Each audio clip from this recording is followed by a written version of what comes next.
los más interesantes del Congreso, porque pues, uno de los colaboradores habituales del Ojo Crítico, por ejemplo, también lo era pues José Juan Montejo, que había esta jornada de sábado, es este señor de aquí, Chris Oberg, un ufólogo investigador inglés, que bueno, pues, empezó a ser muy conocido, digamos, en todo el ámbito de las anomalías en España desde hace aproximadamente pues, un par de años, quizá un poco más, y precisamente yo creo que se labró cierta fama, él mismo lo puso, yo no dije nada, en Dimensión Límite, un programa en el que teníamos unos compañeros, que por todos tratan de ser la revelación, él mismo se quiso poner el nombre en su sección de El Desmitificador.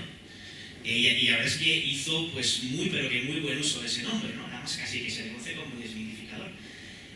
Porque es una de sus especialidades, tiene dos principales, ¿no? Una de ellas es la de todo lo que tiene que ver con la investigación ufológica previa al año 1947, 24 de junio del 47, cuando Kenneth Arnold avista aquellos presuntos platillos volantes para unos, alas Holden para otros, pero bueno, sería un tema largo de contar.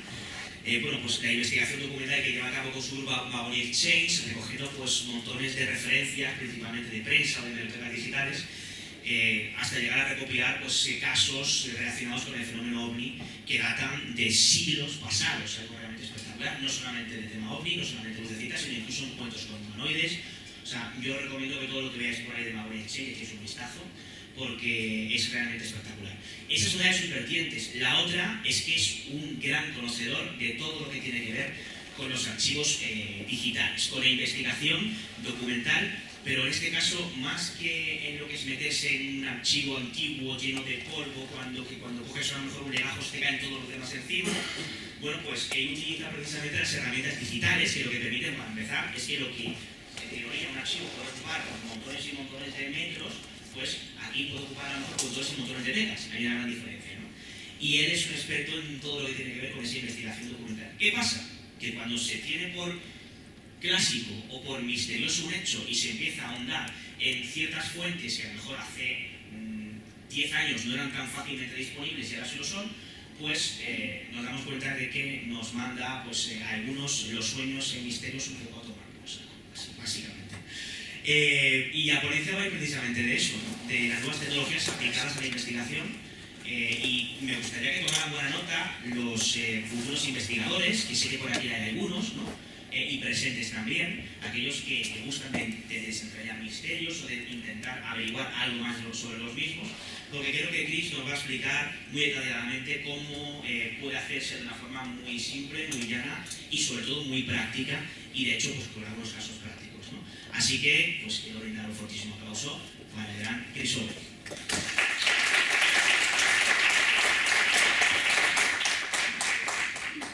Hola, ¿qué tal? Pues eso, soy Chris Oberg y me dedico a analizar casos antiguos generalmente, y intento también ayudar un poco con temas de guardar información, transferir información y intercambiar información por todo el mundo, entre investigadores, museos, bibliotecas, gente así. Vamos a hablar un poco de las nuevas herramientas tecnológicas para la investigación de supuestos fenómenos anómalos. Entonces, ¿a qué me refiero con herramientas tecnológicas? Pues no me refiero a detectores de mentiras, porque no creo que funcione especialmente, y tampoco a detectores de ovnis ni nada así, sino a información ya recogida. Entonces, en el mundo existen pues, decenas de miles de personas que llevan muchos años recogiendo información sobre temas extraños, casos forteanos, que son casos de acontecimientos sobrenaturales que ha habido a lo largo de los siglos, y acerca de los ovnis también. Y estas personas generalmente no comparten lo que tienen, porque no tienen los recursos para hacerlo o porque nunca había existido antes.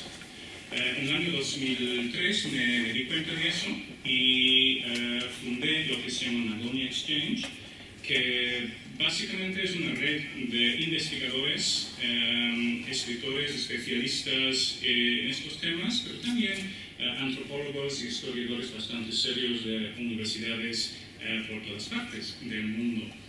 Y lo que hacemos es recoger información especialmente de periódicos antiguos, de libros antiguos, y lo compartimos y nos centramos en casos antes de 1947, porque a partir de entonces el tema de los ovnis, por ejemplo, se hizo muy famoso, muy conocido, y se empezó a publicar de todo, se convirtió en una especie de circo mediático. Así que todo lo que es de antes de 1947 es de nuestro interés. En estos, lo que van a ser 11 años, muy pronto, hemos recogido unos 30.000 casos. 30.000, bueno, se dice rápido.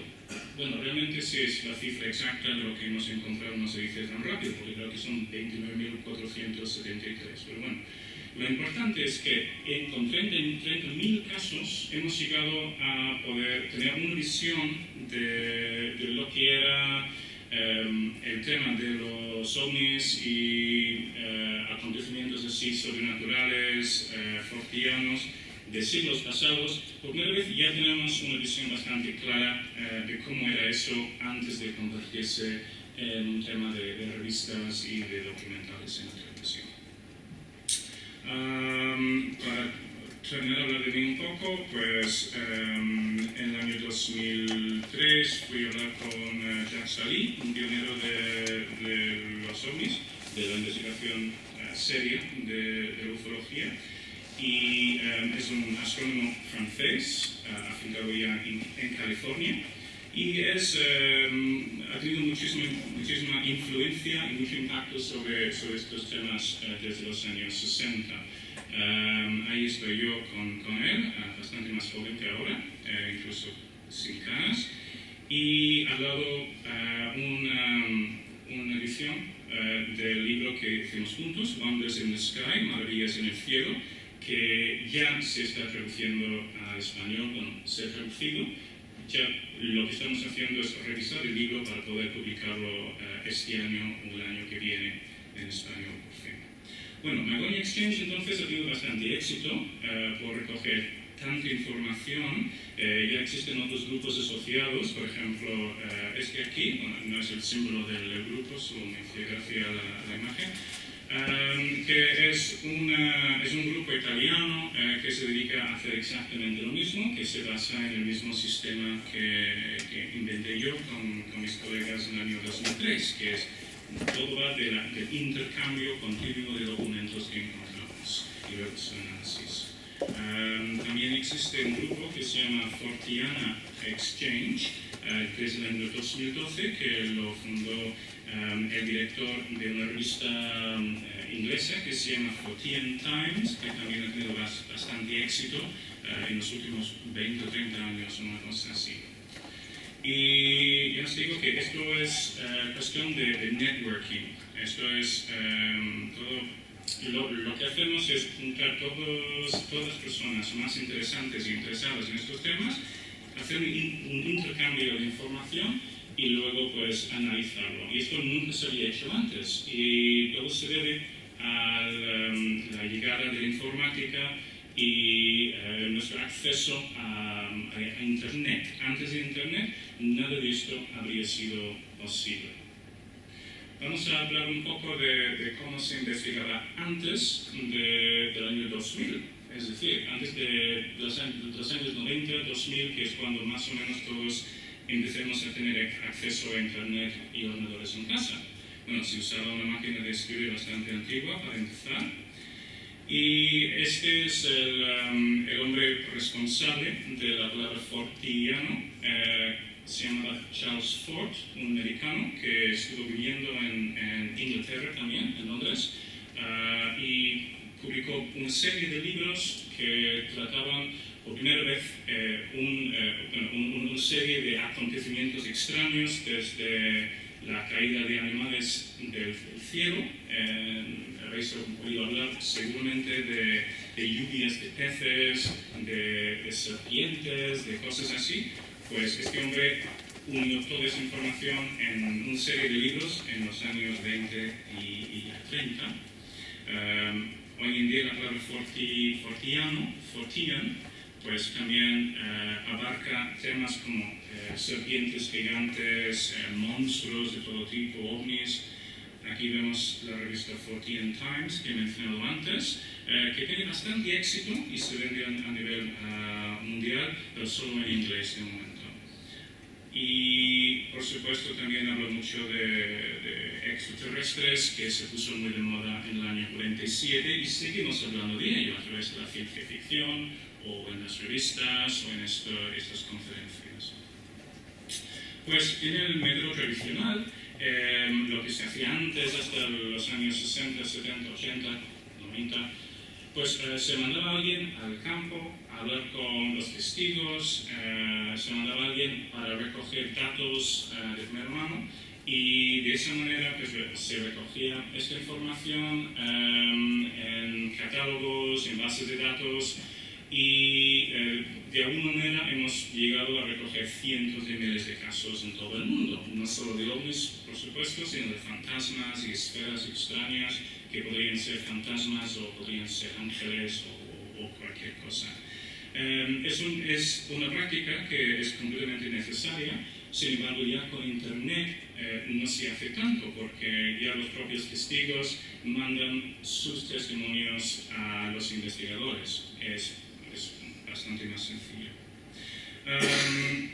También esa información siempre ha existido realmente porque hay muchísimos libros en el mundo que han recogido informaciones sobre acontecimientos extraños. Lo que ocurre es que es muy difícil llegar a esa información. Bueno, es muy fácil llegar a los libros, pero ¿qué haces con un montón de libros? A menos que sean libros digitales, no tienen una cajita de búsqueda. Entonces, cuando llegas a tocar un periódico como este, por ejemplo, que serían algo así como 6 meses de periódicos, todos atados en un solo volumen, ¿cómo se pone a encontrar casos extraños o información acerca de algún caso que estás investigando? Es muy difícil, pero lo hizo Charles Fort durante muchísimos años y sufrió por ello. Casi incluso perdió la vista al final, pero bueno, por eso siempre lo ves con gafas. Aquí tenemos un buen ejemplo, montones y montones de revistas y libros. ¿Pero qué se hace con eso? Nadie se va a poner a leer todo eso. No se puede hacer ninguna búsqueda fácilmente entre tanto papel. Es un problema muy complicado que siempre hemos tenido. Cuando coges un periódico, como este, por ejemplo, que sería del siglo XIX, muchas veces la letra es tan chiquitita que necesitas una lupa y en la época de Charles Fort, al principio del siglo XX, en estas enormes bibliotecas, pues muchas veces solo usaban velas, no tenían luces tan fuertes como las nuestras de ahora, así que siempre ha sido un tema muy complicado cómo se llega a esa información que a lo mejor te rodea. Estás en una biblioteca y te rodea esa información, pero ¿cómo puedes conseguirlo? ¿Cómo puedes buscar algo? También es cierto que hasta la invención de Internet, cuando querías información de alguna biblioteca en el mundo, localizabas algún libro, es muy difícil conseguir ese libro, esa información, tenías que viajar hasta allí. Yo cuando en el año 91, en el 90 fui a San Francisco y yo solo estaba pensando en meterme en las bibliotecas. Los demás me decían, ¿por qué no vas a ver no sé qué estatua o puente o alguna cosa así, o Alcatraz? A mí no me interesaba. Me encontraba por fin en bibliotecas americanas a las que no tenía acceso. Así que pasaba todo el día con un cuaderno y un bolígrafo, pues haciendo apuntes y comprando libros también. Es mucho más difícil hasta el año 99, 2000 conseguir información en bibliotecas extranjeras. Así que se apuntaba todo de esta manera. Y el problema es que mucha gente se ha dedicado a recoger información en los últimos 60 años sobre el tema de los ovnis, por ejemplo, y esa información sigue en cajones o en cajas, en el ático, debajo de la cama, donde sea, en cuadernos, y allí es completamente inútil. menos que puedas compartir la información, es inútil. Pero tampoco puedes ponerte a leer páginas y páginas y páginas de información en letra chiquitito, letra muy difícil de leer, de investigadores fallecidos, por ejemplo, o acabas así, bastante miope y con problemas de vista. Como ya he comentado, pasó a Charles Fort. Hay muchos libros sobre estos temas publicados en los años 70, 80, que hoy en día los llamamos los incunables. Son libros bastante difíciles de... Bueno, hoy en día son más o menos fáciles de encontrar, pero se han convertido en clásicos en estas temáticas. El problema es que realmente primero la gente los recoge, los colecciona, los compra, pero nadie los lee.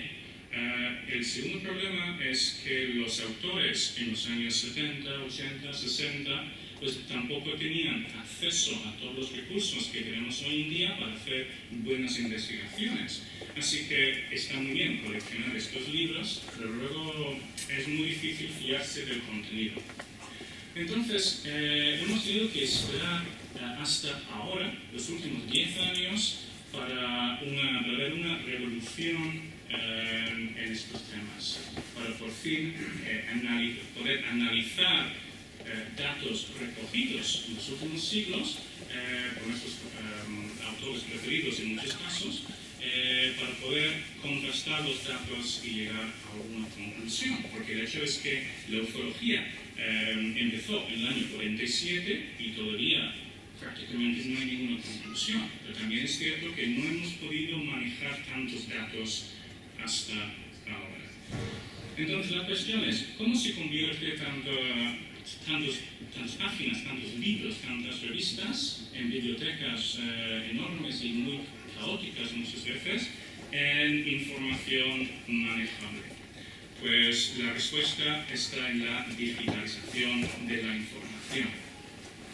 Esto también empezó en los años 90, pero realmente solo se ha puesto de moda en los últimos 10 años. Ya todas las bibliotecas importantes del mundo, todos los archivos están digitalizando sus archivos, incluso en algunos monasterios están ya digitalizando sus colecciones de libros antiguos, manuscritos medievales, para que todo el mundo tenga acceso, para que no tengamos que coger un avión y irnos al monasterio y ponernos ahí con una lupa para entenderlo todo. Para conseguir esto, claro que todo el mundo lo puede hacer en casa con un escáner o lo que sea, escanear esta información, pero también se han inventado máquinas que lo hacen para nosotros, que nos facilitan el trabajo. Aquí tenemos un ejemplo de un escáner para libros. Aquí tenemos otro ejemplo. Lo que hacen estos escáneres es convierten el texto en imágenes primero y luego pasan a un programa que se llama OCR, que es Optical Character Recognition, que convierte estas imágenes de texto en texto copiable, seleccionable, que podemos utilizar para hacer búsquedas. Cuando un libro se escanea de esta manera, antes se destruía siempre el libro, se quitaban las páginas, se arrancaban partes y todo eso. Hoy en día, con estas máquinas, no hace falta romper el libro. Las máquinas escanean las líneas de texto sin tener que arrancar nada y utilizan cámaras de súper alta resolución, muchas veces de 3D, para conseguirlo. Escanear un libro de este tipo pues tarda unos 2 horas, 3 horas, porque después de tener todas las imágenes tienes que montarlas, pasarlas por el programa de reconocimiento de caracteres para convertirlo en texto seleccionable. Pero ya los japoneses, estaba viendo el otro día, han inventado máquinas que convierten libros en texto usable bastante rápido. Eran 200 páginas por minuto. Así que podemos imaginar que en el futuro todos los libros de la humanidad van a ser artefactos digitales que podemos consultar a través de Internet. Desde la cama, desde el sofá, desde el baño, puedes buscar ya hoy en día muchísimos millones de libros. No sé si conocéis el número de libros que existen en el mundo que quieren digitalizar y lo tienen todo pensado y organizado para poder conseguirlo. Son 130 millones de libros en total que ha publicado la humanidad. Así que podemos imaginar que existe información de utilidad para estudiosos de temas misteriosos también. Es que hay de todo. Entonces, la idea es, nuestro objetivo ahora, el mío y de muchos investigadores, es convertir archivos como este en unos CDs o DVDs, lo cual ya se pueden bajar por internet incluso. Bibliotecas enormes. Mi biblioteca en casa hasta hace 5 o 6 años era muy grande y yo me mudo de casa con bastante frecuencia, siempre de piso a piso, habitación a habitación, dependiendo del trabajo, y meter tantos libros en cajas es un poco pesado. Entonces, pues yo tenía más o menos este cantidad de libros y hoy en día lo tengo en una cosa así. Prácticamente todo lo que tenía en papel. Aunque la verdad es que ya todo el mundo que me conoce sabe que llevo encima siempre un iPad o un Kindle o alguna cosa así para leer. Entonces, en un iPad de este tamaño, tengo 2. Ahí tengo todo lo que he hecho en los últimos 25 años por escrito y casi todos los libros que también he tenido en papel. Y estamos hablando de llevar encima en un objeto de este tipo 5.000 libros. Y luego se debe hacer una búsqueda dentro del mismo iPad como si fuese Google. Así que se consigue información de forma rápida. Bueno, vamos a hablar exactamente de eso ahora mismo. Cuando hablo de libros digitales y la digitalización, muchas veces la gente me critica, me dice, pero bueno, es que leer un libro es un placer, leer un libro es estupendo, es que te tumbas ahí en la cama y es una experiencia muy bonita. Incluso me dicen, sí, porque llegas a oler el mismo libro, es que las páginas tienen su propia, esencia y tal. Y lo que yo digo es, sí, me parece estupendo y podéis comprar mi libro cuando queréis, hacer exactamente eso. Pero lo que yo diría es que la investigación no es eso. La investigación no es disfrutar un libro y sí pasar horas y horas tumbado en la cama, porque realmente no hay vida. Si quieres hacer una investigación, como saben científicos, historiadores, académicos en cualquier campo, menos del campo de los misterios, al parecer, o de la ufología, pues hay que trabajarlos, hay que ir apuntando cosas y buscando patrones y esas cosas. No es cuestión de si disfrutas mejor con un libro de papel, sino qué te aporta estos libros, qué información sacas y qué puedes hacer con ello. Hay mucha gente que colecciona libros, pero coleccionar no es investigar. En los últimos años, a raíz de mis actividades en internet y en la radio y todo eso, recibo cartas de gente que dice, mira, tengo 14 años y soy investigador de ovnis desde hace 3 años y yo tengo 99 libros en casa. Pues estupendo, pero no te convierte en investigador tener un montón de libros en casa.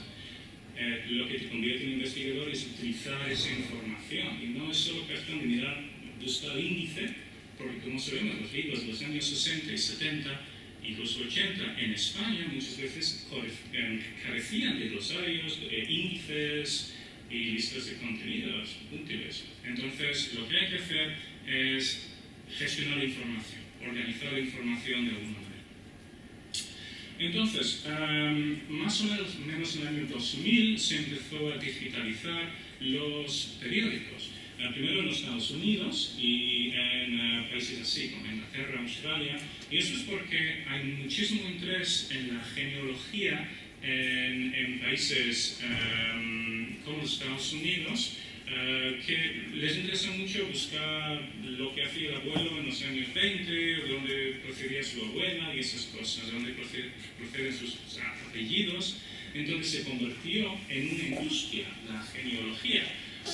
Y por esa razón se empezó a crear muchos archivos de periódicos y libros digitalizados, lo cual está muy bien para buscar la abuela, pero también es muy útil para buscar ovnis. Entonces, aquí tenemos un buen ejemplo de una página web que usamos con bastante frecuencia, que se llama newspaperarchive.com. Y la idea aquí es que puedes meter información en las cajitas de búsqueda. Aquí tenéis para poner nombres, fecha, palabras claves, lo que queréis, y se toca el botón. Y al hacer eso, pues busca entre literalmente millones de páginas. Estamos hablando creo que newspaperarchive.com tiene 25 millones de páginas de prensa de los últimos 250 años. Es decir, que si los autores de los libros sobre ovnis y misterios y tal, que hemos comentado antes, hubieran tenido acceso a ese tipo de recurso, sus investigaciones habrían sido bastante mejores que lo que eran. Que no es criticarlos, hicieron lo que pudieron en ese momento, pero ya tenemos que utilizar lo que nos aportan las tecnologías hoy en día para hacer mejores investigaciones. En este caso busqué un nombre al azar, Rudolf Fentz, por ejemplo, y ahí tenemos pues la lista de los años, y vamos buscando de esta manera. Y los resultados se parecen a esto. Ahí vemos una página del periódico con las palabras de lo que hemos buscado, las palabras claves, que aparecen en amarillo en este caso, y entramos ahí directamente en el periódico y encontramos la información. Así que realmente no hay ninguna excusa hoy en día para hacer una mala investigación cuando toda la información está disponible. No hay que visitar bibliotecas lejanas ni escribir a la editorial, simplemente se entra a través de este tipo de página web. Aquí tenemos otro ejemplo de página web, porque hay unos 150 o 200 páginas ya donde puedes tener acceso a periódicos y libros antiguos.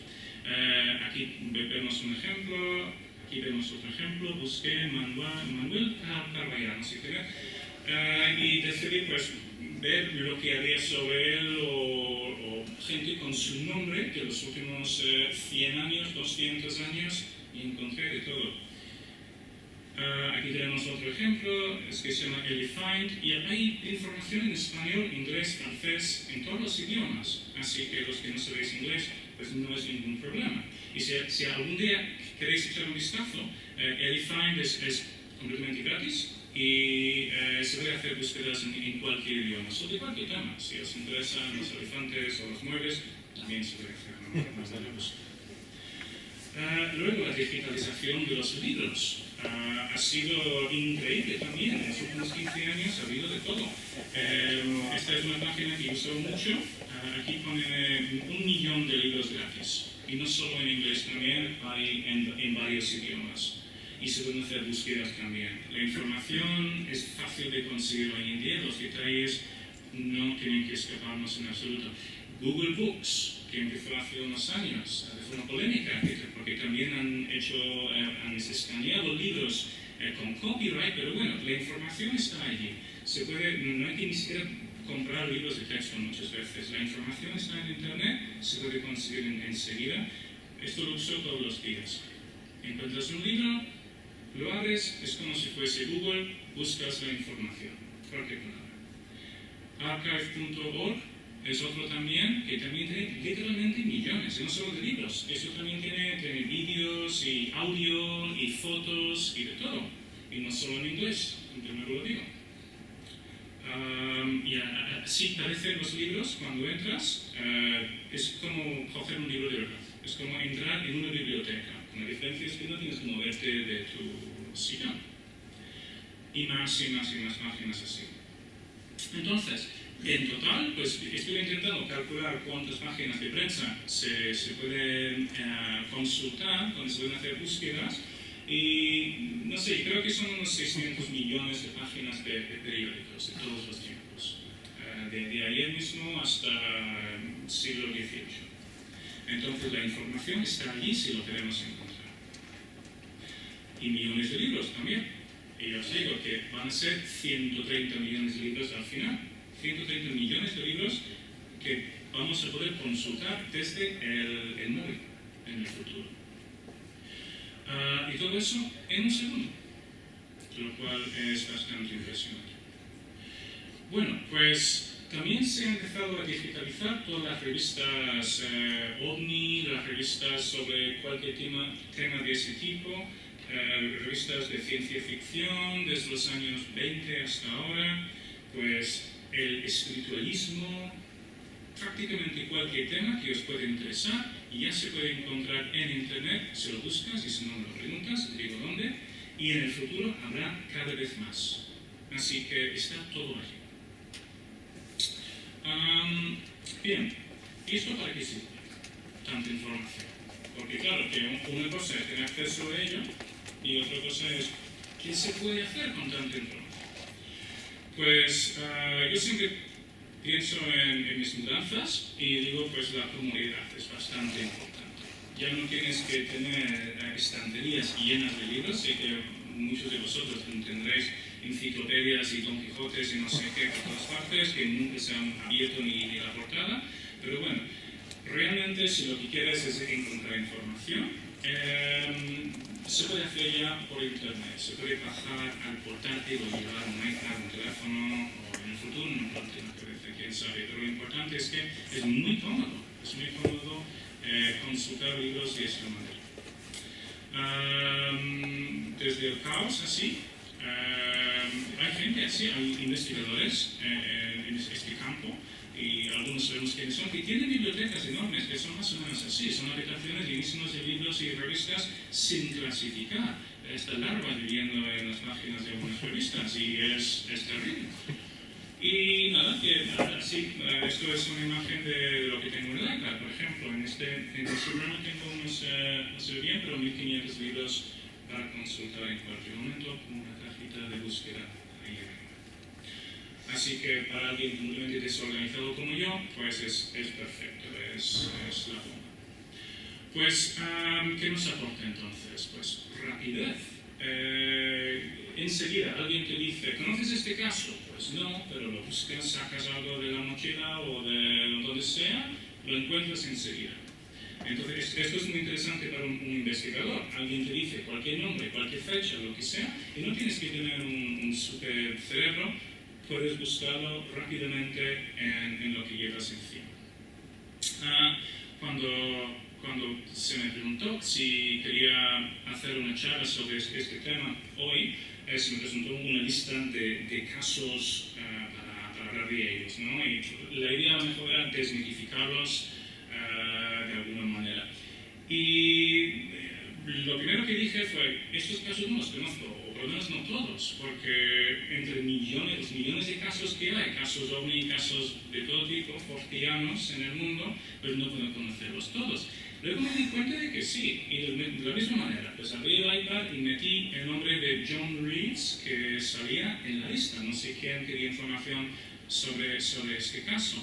No tengo mucha información sobre él. Lo único que sé es que un señor en el año 65 dijo que había aterrizado un disco enorme, un OVNI, y que le invitaron a bordo en algún momento, que fue el primer hombre que anduvo sobre la Luna en el año 65. Dijo que le encantó ser el primer hombre en la Luna y fue con los extraterrestres, le dieron piedras o polvo, lo que sea, lunar, y cuando volvió a la Tierra los científicos querían verlo y dijo, no, esto no se lo voy a enseñar a nadie, me lo vais a quitar. Y bueno, pues no creo que sea un caso especialmente fiable. Pero lo que a mí me interesó y la razón por la que yo llevaba información sobre este caso en el iPad es que le habían dado unas cartas los marcianos con jeroglíficos. Y aquí tenemos una carta que le habían regalado, lo que se le habían mandado de alguna manera los extraterrestres. Curiosamente, estas cartas aparecían siempre en páginas sacadas de un blog de notas, con líneas y con todo, así que no era un papel especialmente avanzado ni nada así.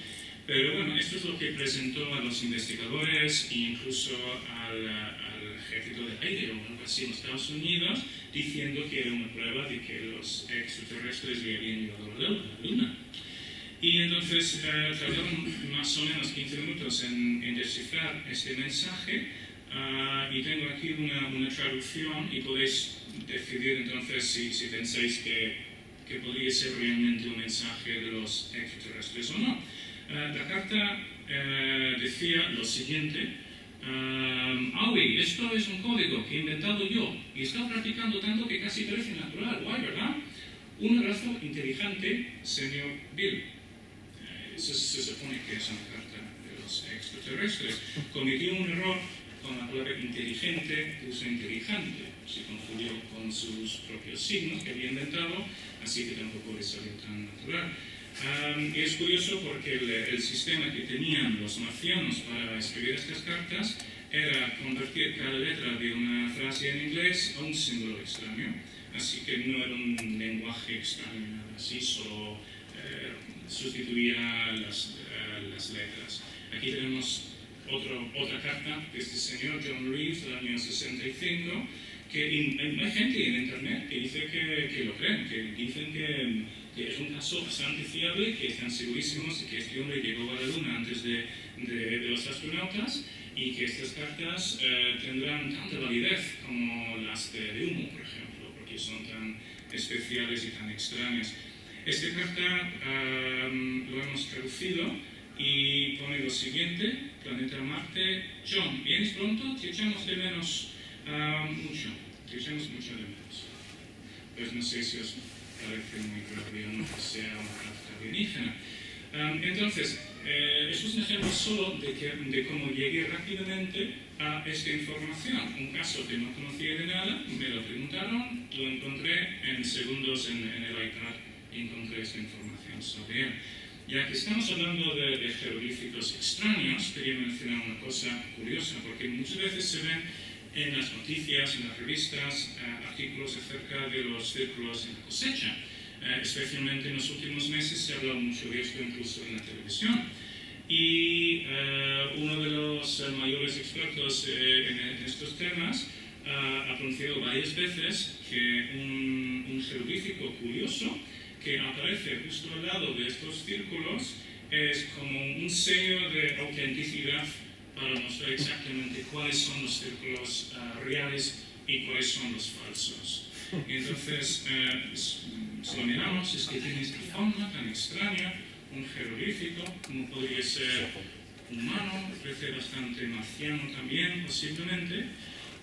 Sin embargo, yo soy inglés, yo vivo más o menos en el mismo condado donde hacen estos círculos, así que hablo con gente que ha elaborado los círculos, que trabaja en estos temas, que investigan esto, y me dicen todos lo mismo, pues que han concluido que saben exactamente lo que significa este extraño jeroglífico, y lo que significa es Friends of Julian, amigos de Julián. Lo cual es bastante curioso, claro. ¿Quién es Julián?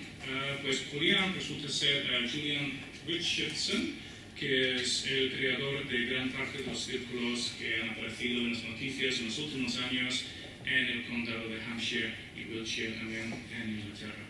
Entonces, si alguna vez veis este símbolo y alguien dice que esto representa, no sé, un idioma extraterrestre o algo así, que es un sello de autenticidad, pues ya sabemos que eso significa amigos de Julia. Es su sello lo que ponen cuando hacen un círculo, porque son un grupo de personas que se dedican a hacer estas cosas. ¿Qué nos aporta también la digitalización? Pues la precisión en los datos. Soy conocido como un desmitificador de estos temas. No significa que no creo en la existencia de los ovnis, pero sí significa que intento tener muchísimo cuidado a la hora de publicar algo. Por ejemplo, el libro que he mencionado antes ya existe en traducción española y vamos a publicarlo. Lo único es que no lo quiero publicar hasta que revisemos cada palabra, cada caso, cada dato del libro, porque creo que es muy importante cuando publicas un libro hacerlo muy, muy bien, cada año perfectamente. Y si no vale, después de publicar la primera edición, lo borras del libro. Y creo que así se debería hacer, porque si no, 20 años después, 30 años después, alguien coge ese libro y empieza a creer cualquier cosa, sin saber que ya se había modificado o corregido ese dato.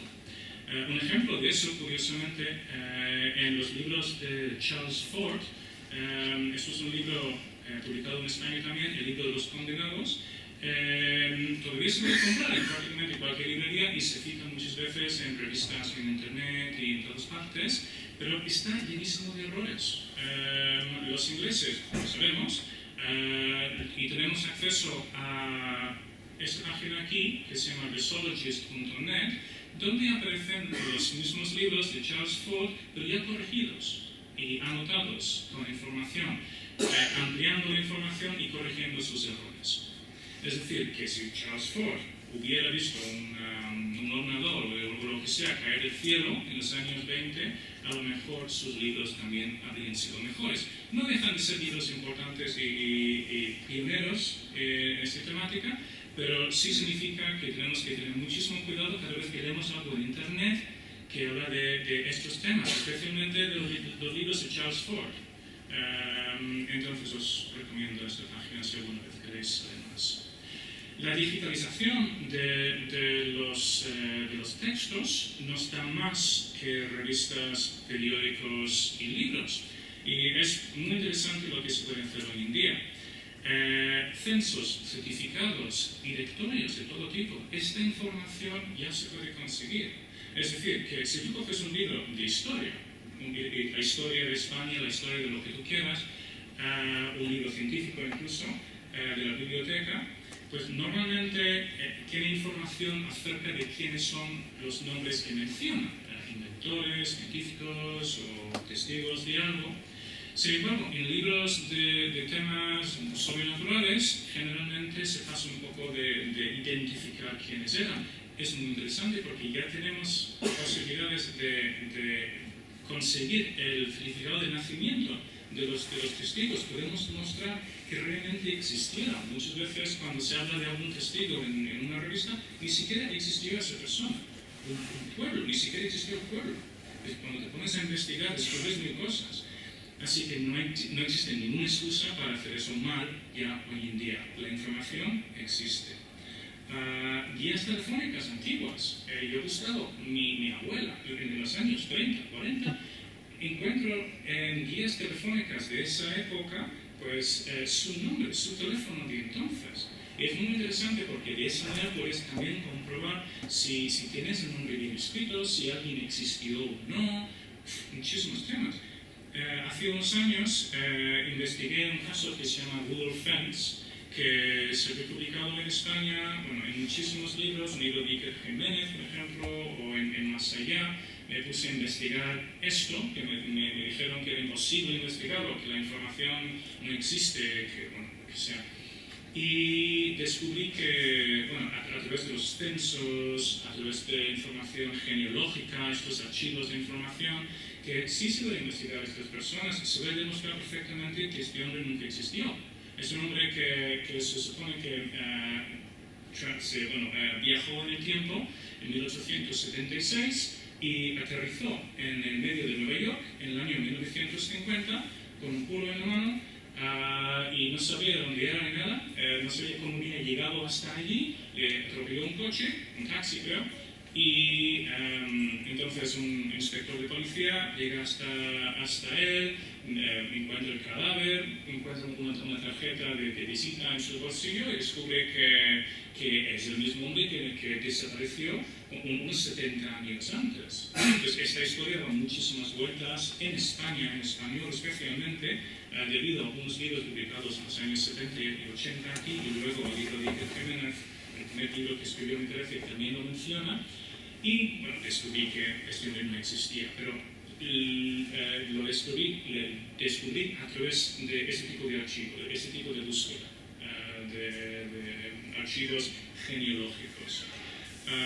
Es curioso porque ahora he encontrado en internet que están diciendo que algún alemán dice que soy un desinformador, que yo tengo la información verdadera sobre el caso de Google Fence, que yo sé que existen los viajes en el tiempo, cosas así, y que él tiene información real sobre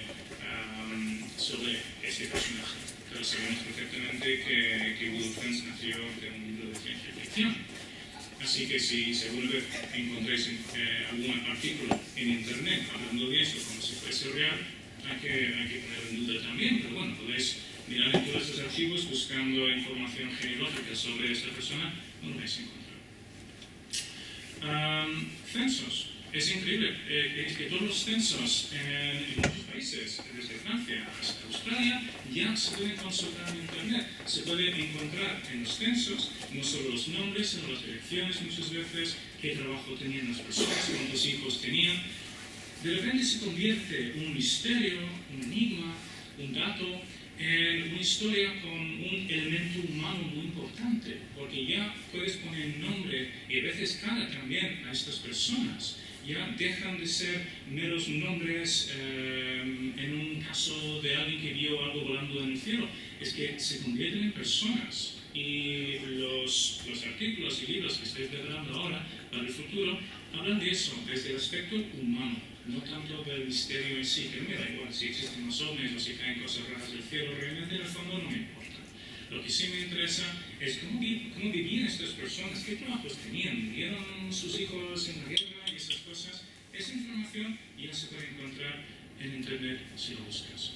Listas de pasajeros, es que hay de todo. Por ejemplo, si tu bisabuelo estuvo en Nueva York o en Londres o en París en los años 20, 30, 40 o incluso el siglo XIX, ya se puede encontrar su nombre, casi su billete de avión, de barco, lo que sea. Esa información está allí. Se pueden encontrar listas de todos los pasajeros de los barcos. Y eso es interesante también por muchísimas razones. Por ejemplo, hace poco empecé a buscar información sobre Zecharia Sitchin. No sé si conocéis a Zecharia Sitchin. Es un señor que murió hace poco. Y él es el hombre que inventó el tema de los Anunnaki, Nibiru, todo eso. Si habéis oído alguna vez hablar de un décimo planeta, él llamaba el duodécimo planeta, porque los sumerios, él decía, consideraban el Sol y la Luna como dos planetas aparte, así que el duodécimo. Bueno, claro que ya todos los planetas, así que bueno, ya volvemos a empezar. Pero el hecho es que este señor ha tenido un impacto enorme. Se encuentra información sobre él en todas las revistas documentales, en la tele, de todo. Bueno, en eso no me meto ahora mismo, pero sí me interesó encontrar un artículo del año 48 que hablaba de un señor un poco loco que decía que había un décimo planeta en Nueva York, que había un décimo planeta, que sus estudios de Babilonia, de la mitología india, todo eso le condujo a la opinión de que nuestros antepasados eran extraterrestres y que vinieron desde ese planeta y no sé qué. Entonces empecé a pensar, ¿podría tratarse del mismo hombre? Es que Zecharia Sitchin publicó su primer libro en el año 76, y si no suena lo mismo su nombre, os sonará en el futuro, porque es un hombre que tiene muchísimo impacto en estos temas y más. Y entonces pensé, ¿es posible que hablaban de un loco que hablaba de estos temas en el 48 y que era el mismo? Él nació en Rusia, entonces sé que llegó a los Estados Unidos y a Nueva York precisamente, que se supone que bueno, es donde estuvo este hombre hablando del décimo planeta en el año 48, y pensé, ¿podría ser el mismo? Entonces me puse a buscar información. Y lo primero que hice fue conseguir una lista de los pasajeros, porque pensé, bueno, si se puede mostrar que Zecharia Sitchin llegó a los Estados Unidos en los años 40, podría mostrar entonces que era la misma persona. Y cambia un poco entonces la historia de todo, porque es que se supone que él, en el año 76, publicó un libro después de 30 años de investigación sobre mitología y historia. Pero si se puede mostrar que él ya tenía esa teoría en la cabeza en el año 48, pues habría tardado aproximadamente nada en llegar a esa conclusión. Entonces, su libro del año 76 sería mentira. Me puse en contacto con la familia de Zecharia Sitchin, que me decían, no, él no llegó a Nueva York hasta el año 43. Digo, perdón, 53, no podría tratarse del mismo hombre. Entonces, pues empecé a encontrar listas de pasajeros del año 1951, 50. Todavía me falta encontrar uno para mostrar que llegó en el año 48, pero lo voy a encontrar. Estoy detrás de estas pistas y sigo investigando. Entonces, se ve que esta información de pasajeros tiene su utilidad. Y no solo eso, una cosa muy curiosa que descubrí que, no sé qué pensaba de esto, en la cronología, en los libros de Zecharia Sitchin acerca de la llegada de los extraterrestres a la Tierra y todo eso, es muy curioso porque en la cronología pone que llegaron hace 250.000 años y luego no sé qué, 190.000 años, y así, con cifras que acaban en 00, 000, bueno, lo que quieras. Pero luego es curioso porque dice que algo muy importante pasó en la prehistoria de la humanidad, que los extraterrestres se pusieron a buscar oro en minas en el año 226, 1983. Entonces, ¿cómo se llega a una conclusión así? Es increíble. Y no solo eso, sino que lo repite. Es un número que repite varias veces en sus libros, pero nunca explica cómo llega a esta cifra tan exacta. Es como, no sé, ¿dónde lo saca? Y es que en la lista de pasajeros descubrí que es el número de su pasaporte. Es el número del pasaporte que trajo desde Rusia.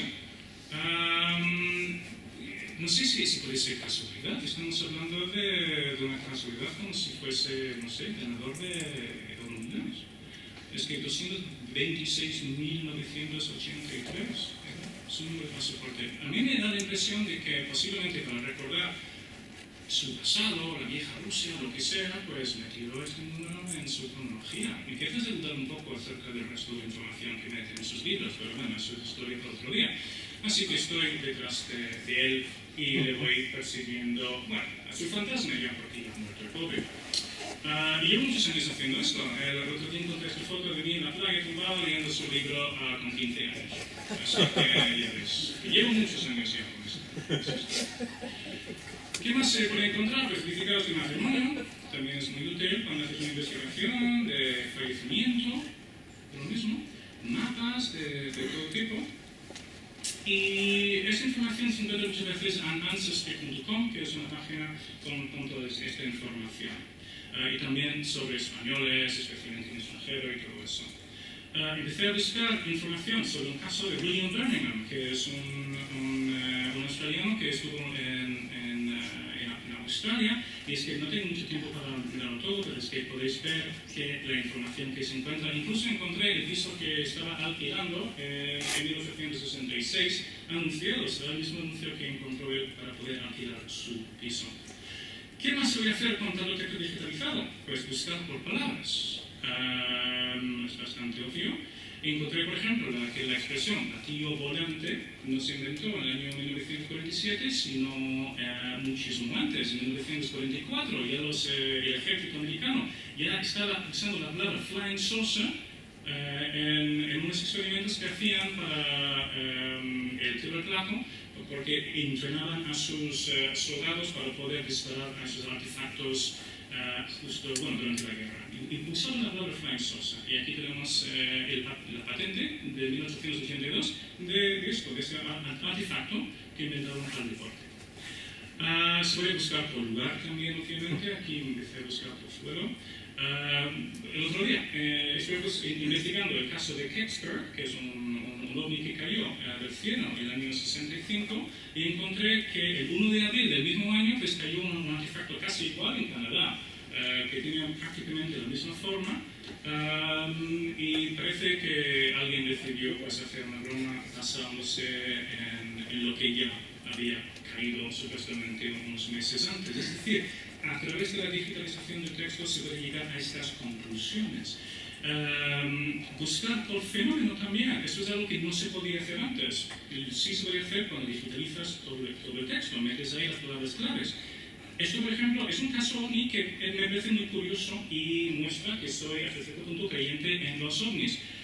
¿Cómo se puede tener un círculo de luces, 7 luces, 8 luces, lo que sea, en una especie de anillo flotando en el aire? En 1950 se vio un caso así, por ejemplo, pero también encontré un caso de 1801 idéntico, un caso de 1909, 1660. Se encuentran casos así tan fácilmente hoy en día. Antes nunca se había imaginado que un caso del año 50 se había encontrado décadas antes.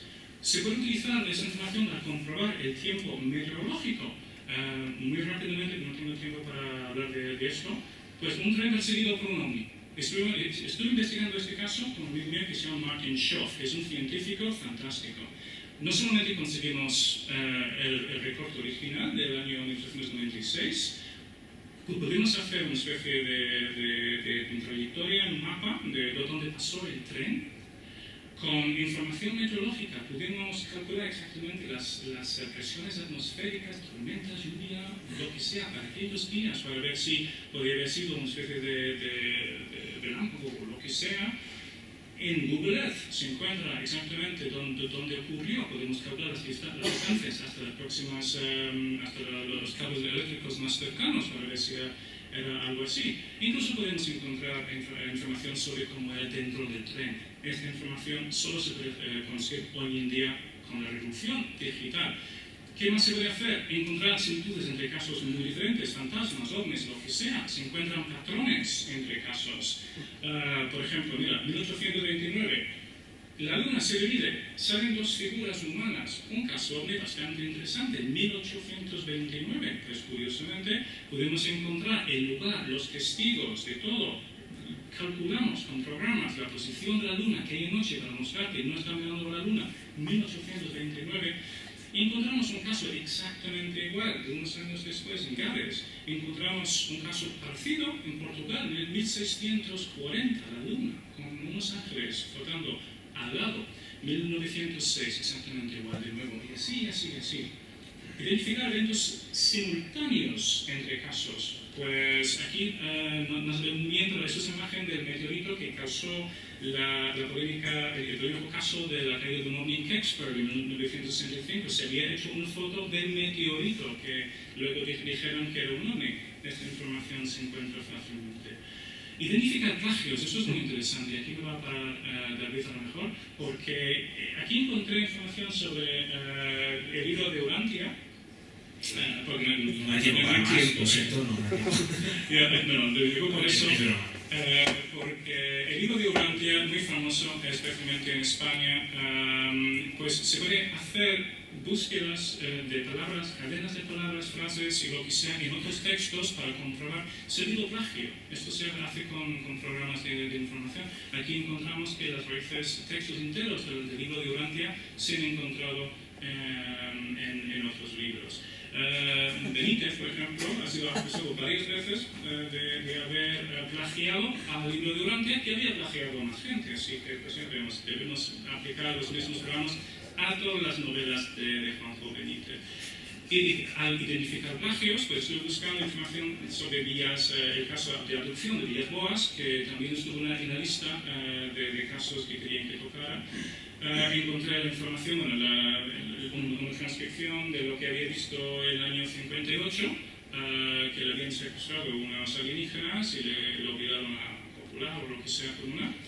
Y es curioso porque gran parte de la polémica acerca de Antonio Vilas Boas es porque se creía que era un analfabeto, un granjero, de nada. Pero realmente es que llegó a ser abogado, era un tío que realmente había estudiado, tenía estudios, sabía mucho y había leído muchísimo en su vida, especialmente esta revista donde se había publicado unos meses antes un caso casi igual que lo que él contó a esta misma revista, es decir, que al parecer es un caso de plagio también la producción de Antonio Vilas Boas. Me gustaría tener un ejemplar de esta revista para poder hacer una búsqueda de palabras. En Enigramas, es curioso, esta es una aplicación que existe también para poder hacer búsquedas de palabras en la antigüedad, o en cualquier periódico, o en cualquier archivo, lo que sea. Metes aquí un par de palabras claves y entonces te va mostrando cuándo y con qué frecuencia se han utilizado estas palabras a lo largo de la historia. Es muy interesante cuando investigas palabras y estás buscando información. Búsquedas por imágenes, pues mira, esto es muy curioso, todos los días me pasa. Todos los días en Facebook alguien me dice, esta imagen de un ovni o lo que sea, esto de dónde sea. Y no saben que se puede hacer búsquedas hoy en día con Google. Se sube la imagen a Google, se hace una búsqueda de Google y se encuentra la imagen repetida cientos de veces dentro de Google. Es que la gente no lo sabe generalmente, no solo se puede buscar palabras, sino imágenes también. Lo he hecho con muchísimas fotos de perfiles también, de personas que entran y quieren ser amigo mío, le busco primero y descubro que son personas que no tienen ese nombre, es decir, que son perfiles falsos. El monstruo de Hook Island, también alguien quería que lo comentara un poco, de 1965, ya que estamos con el tema de las imágenes. Pues también a través de recursos así de archivos digitalizados he podido encontrar otras fotos de esta serpiente tan famosa que se ve muchas veces en revistas en la tele. En estas fotos aquí se ve bastante bien que no parece muy real, a mí no parece muy real especialmente este monstruo tan famoso del año 65, así se ve normalmente. Y luego muchos investigadores han señalado que hay un poco de arena cubriendo la cabeza y al parecer eran como bolsas de plástico negras o algo así, pues llenas de arena que había puesto este señor, este Robert Le Serrec, en la arena debajo del agua y hizo fotos de ellas. Pero no solo sabemos eso, sino que en el año 59 él intentó montar una expedición para buscar una serpiente gigante y ganarse dinero con este tema. Sabemos con bastante claridad que podría haber sido fraudulento. Y aquí estamos en el tema de los fraudes. Aquí tenemos un ovni bastante famoso del año 87. También son fotos que dieron la vuelta al mundo de Gulf Breeze, Florida, otro caso que se me pidió. Pues aquí tenemos el mismo ovni después de encontrarse, creo que en el ático de su casa. Sí. Este caso también a veces aparece en libros, especialmente en los años 70, pero todavía aparece, de un ovni que se vio volando en Michigan, y estos son los chicos que lo colaron desde un hilo y hicieron las fotos. Los casos de, Adamski en el año 52, pues esta foto fue impresionante al principio, porque él tuvo muchísima influencia. A partir de entonces todo el mundo vio un objeto que se parecía así. Sin embargo, es que todo el mundo ya tenía un objeto así en casa, porque eran lámparas. En este caso era una especie de lámpara móvil que se llevaba así en la mano. Se encendía en una mecha y aquí tenemos un anuncio que lo vendía. Entonces simplemente hizo fotos de este objeto. Google Translate lo uso un montón todos los días, no solo en el trabajo, que me ayuda un poco, sino también para traducir páginas web. Hoy en día funciona muchísimo mejor que hace 5 años. A veces traduce mejor al inglés que al español, lo siento, pero es así. Entonces, pues, hago muchas cosas con Google Translate. Curiosamente, encontré esto, que es un artefacto de hace 3.000 años también que aparece en los libros de Zecharia Sitchin. Yo pensé que no puede ser real, empecé a hacer búsquedas en inglés ni en español tampoco, encontraba ninguna información. Hoy en día sí. Y encontré esto, que es el artefacto en sí. Existe fotos en color de este artefacto que menciona Sitchin en sus libros. A través de Google Translate, no sé si lo encontré en una página en árabe, griego o lo que sea, pues descubrí esto. Es un juguete de los años 80 en Escariola, que está en un museo, el Museo de Estambul. Ellos tampoco lo quieren, pero se ha hecho muy famoso. Esta información se encuentra... Sí, por favor. No, 3 minutos. No, pero ya lo digo por tiempo, lo digo por nostalgia. Algo que uso todos los días también. No tengo tiempo, es que me encantaría profundizar en estos casos. Pero bueno, un caso encontré más o menos al azar el otro día cuando quería preparar un caso para esto. ¿No? En el año 2004, pues alguien vio unas luces. Con Google Earth te deja conducir por la misma calle. Esto lo hizo para mí un amigo que se llama Rob Brock, que me ayudó a fundar Magonia Exchange hace 11 años, y puedes ir por la misma calle que donde estuvo el testigo en ese momento. Él hizo un análisis de este caso, que no es un caso muy importante, pero se ve lo que se puede hacer. Farolas, luces, se ven perfectamente dónde están, se ve calcular las distancias. el tiempo meteorológico también, como he mencionado. Se puede solucionar casos, no quiere decir que todos los casos se pueden solucionar. Yo también vi un ovni en el 96 y no significa que era un ovni pilotado por extraterrestres espía algo raro. Pero bueno, se puede hacer una muy buena investigación hoy en día con Internet.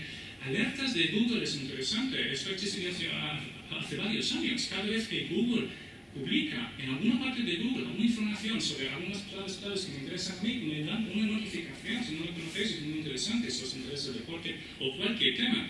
Alertas de Google, ahí están, gratis. Ask a Librarian, esto no existía tampoco hace 20 años. Hoy en día puedes hablar a través del iPad, incluso hay una aplicación, pero también por Internet, te pones en contacto con bibliotecas en Estados Unidos y allí, no sé cómo lo hacen, pero dicen, vale, te lo buscamos, van al ático, al sótano, donde tú quieras, y te sacan la información y te lo mandan. Información que no existe en Internet. Me mandaron estos documentos sobre una iglesia, por ejemplo, que estaban investigando. Fueron al sótano, buscaron esta información y me lo mandaron. Esto no existe todavía en España, tampoco en Inglaterra, pero bueno, ahí está, se puede hacer una buena investigación con eso. Aplicaciones en astronomía, muy interesantes también. Bueno, se pueden bajar gratis por los torrents o se puede comprar, pero con esto se puede calcular exactamente el cielo y cómo estaban todos los astros el día de cualquier avistamiento. Eso tampoco se podía hacer hace 15 años. El otro día alguien me preguntó acerca de un caso, luces raras que había visto en Alicante en septiembre del año 2010. Pues yo dije, vale, pues mira, vamos a mirarlo. Y entonces me puse con este programa y calculé el cielo de aquel día. Y ahí está. Es exactamente lo que se podía ver desde las coordenadas que me dio. Y lo que se ve es Júpiter y Urano en el cielo. Se ven perfectamente. No se podía ver otra cosa. Incluso otra gente había grabado exactamente lo mismo que ella, diciendo que era Júpiter, eran astrónomos aficionados. Así que, por desgracia, pues tuve que decir que su ovni no era un ovni, era Júpiter. Bien. Otros casos, es que se podría hablar de esto para siempre, como veis, pero el hecho es que lo que estoy haciendo hoy en día es repasar todos los casos antiguos que encuentro. Lo que se suponía que antes era el caso de un platillo volante más antiguo del mundo, de 1922, aparece en el libro de John Keel, aparece en un libro de Valí, un hombre que se llama William Lamb. Y entonces, pues a través de estos recursos de que estoy hablando, pues investigué su vida, ya tengo su biografía entera, sé lo que se comía incluso para desayunar y todo.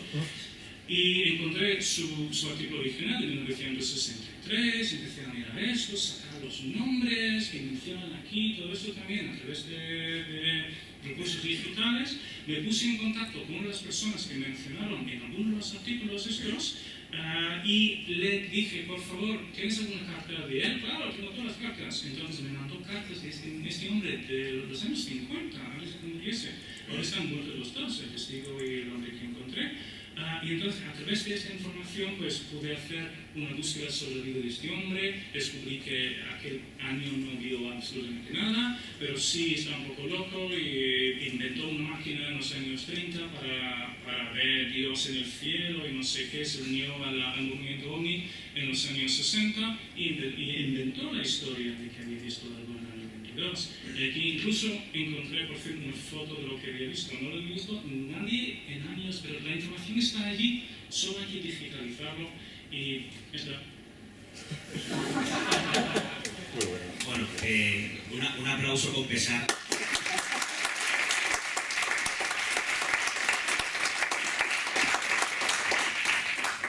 Luego la comida la llevamos tú y yo porque lo de que te lo comenten no. Bueno, ¿es o no es un desmitificador? A ver, con el escuche, ¿sí o no? Yo creo que escucho uno. Bueno, pues Kirchhoff, aquí le tenéis. Yo creo que nos ha dejado todos abrumados. La conferencia se ha grabado en vídeo porque hay cantidad de información y de herramientas que tenemos a disposición para buscar prácticamente cualquier cosa. Y yo creo que hasta nos la palabra prácticamente en la frase. Las hemos visto precisamente en esta conferencia. Así que yo creo que poco más que añadir. Realmente espectacular lo que nos espera las herramientas que ha comentado, ¿no? No hay tiempo de preguntas porque es que es tardísimo, son ya casi las 2:15 y bueno, pues vamos a comer, ¿de acuerdo? volvemos a las 4:30. Sed puntuales, porque a las 4:30 empieza Luis Goyano, que es el Premio Nacional y Mundial de Magia, y vamos a estar aquí un espectáculo bastante interesante. Según tengo entendido, vamos a montar encima del escenario una cabina espiritista y va a hacer aparecer aquí, ante todos vosotros, pues espectros, fantasmas y todo tipo de seres extraños, que de verdad yo os recomiendo que no os lo perdáis. Y bueno, pues acto seguido habrá dos pequeñas comunicaciones de Jesús Ortega y de Villanueva. Villanueva hablará sobre el marketing viral, ella es publicista, y bueno, el joven estudiante de periodismo Jesús Ortega hablará si realmente, bueno, pues los investigadores, digamos que el contexto social hasta cierto punto puede llevar a crear un misterio. Va muy bien y acto seguido, pues una nueva conferencia, una de las conferencias estrellas del Congreso, estará Juan Ignacio Blanco, famoso criminólogo de Alcácer, que es la mayoría, el director del caso, hablándonos sobre desapariciones inexplicables en las blancas, a lo que les servirá para cerrar un programa de radio grabado, especial, de dimensión límite, en el que hablaremos sobre las creencias como factor quintológico. El propio Juan Ignacio Blanco, la compañera Elena Merino, Juan Sánchez Oro, que estará conmigo y alguna cosa. Así que buen provecho y os veo clavados aquí en 2 horas. Hasta ahora.